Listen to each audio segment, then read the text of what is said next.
Eh bien, les électeurs démocrates ont choisi 13 candidats en lice pour succéder à Bill de Blasio. Alors, le favori est Eric Adams, un homme de 60 ans, un Afro-Américain. C'est un ancien policier qui a fait toute sa campagne sur une réforme de la police et sur l'insécurité, thème très important cette année en raison de la hausse de la criminalité pendant la pandémie. Il est très critiqué par l'aile gauche du Parti démocrate, accusé de vouloir réinstaurer les méthodes policières musclées des années 90 à New York. Eric Adams est talonné par Andrew Yang, c'est peut-être le candidat le plus connu des New-Yorkais parce que vous en souvenez peut-être, il a brigué la présidentielle l'an dernier. C'est un entrepreneur de 46 ans d'origine taïwanaise. Il a fait campagne contre le racisme anti-asiatique qui a explosé durant la pandémie. Il a fait alliance, Andrew Yang, à la dernière minute avec la troisième dans les sondages, Catherine Garcia.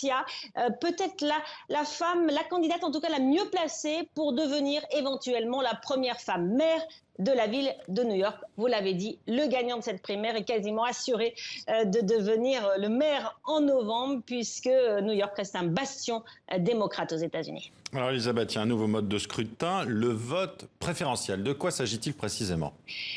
Ah oui, c'est une première à New York, première grande ville aux États-Unis à utiliser ce mode de scrutin. D'ailleurs, les New-Yorkais ont reçu un mode d'emploi, un guide assez épais en espagnol et en anglais pour bien comprendre. Il s'agit en fait de marquer sur le bulletin de vote 5 candidats par ordre préférentiel, selon la préférence. C'est tout à fait nouveau.